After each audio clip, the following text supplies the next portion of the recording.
la idea de misión ha cambiado mucho, ¿no? Y especialmente en esos países con unas culturas tan distintas como la nuestra es más que nada una misión testimonial.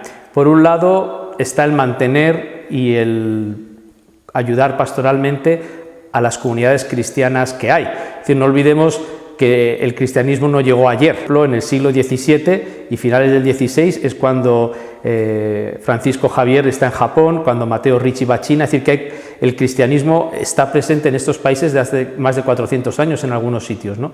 El Evangelio tiene un mensaje que es universal, y esa parte universal del mensaje del Evangelio, que es el perdón, la fraternidad, etcétera, eso yo lo que creo que como religiosos y como misioneros claretianos estamos llamados un poco a llevar, ¿no? y a testimoniar en estos lugares.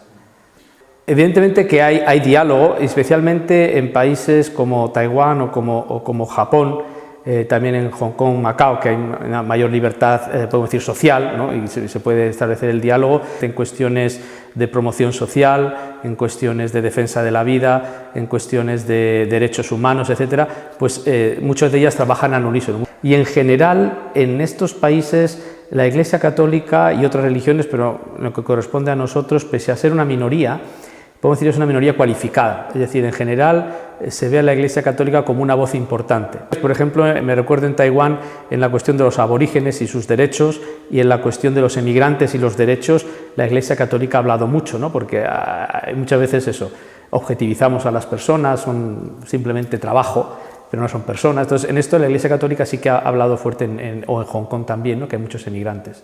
Y la razón por la que fui a China es que durante la beatificación de los mártires de Barbastro, el padre general, entonces Aquilino Bocos, pidió a la congregación que en lugar de hacer una iglesia o hacer cualquier cosa, ¿por qué no reabrir la misión de China como un testimonio a los mártires? Porque entre los mártires de Barbastro había uno que quería ir a China. En cierto modo, la idea era hacer un testimonio vivo de ese compromiso de aquellos jóvenes seminaristas.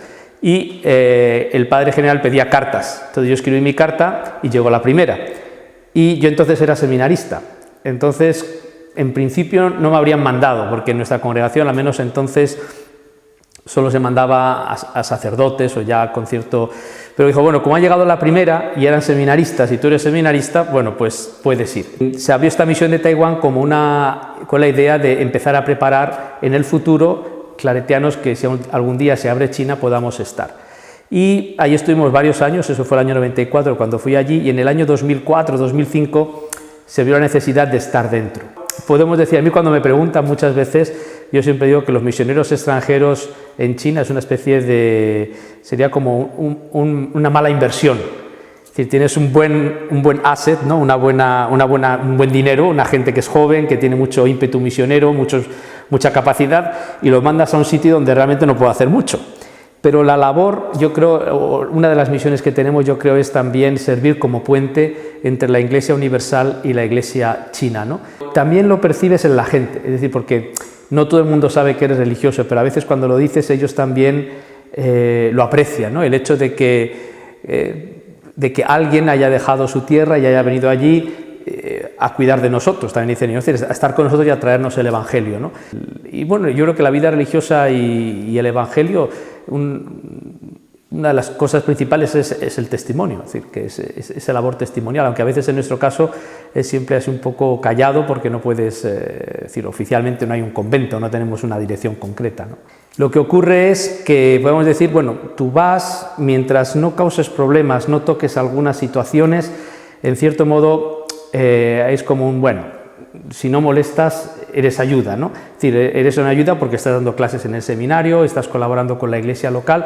Ahora, el gobierno tiene, podemos decir, algunas cuestiones que para ellos son espinosas.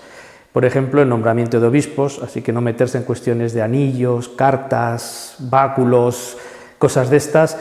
La cuestión de la iglesia oficial y la comunidad oficial y la comunidad subterránea, no son iglesias, son comunidades, pues tampoco, si estás allí viviendo, no te metas mucho con la comunidad subterránea porque es un asunto espinoso, ¿no?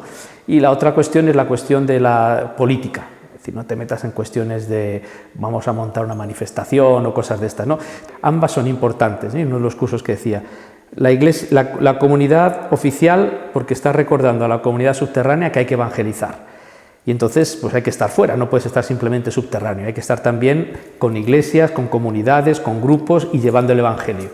Y la comunidad subterránea le está recordando a la comunidad oficial que no nos olvidemos de dónde venimos. Es decir, que no somos iglesias nacionales, que somos iglesias universales y que necesitamos esa comunión con Roma, que habrá que definir qué significa comunión con Roma y en qué términos, pero hace falta una cierta comunión para manifestar nuestra catolicidad.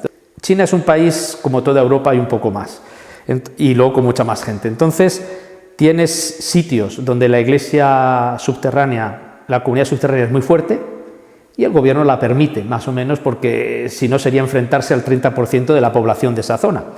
Hay sitios donde ambas se llevan bien y colaboran. Este sacerdote de la iglesia subterránea, de la comunidad subterránea enfermado, pues va uno de la comunidad oficial a decir la misa y les ayuda.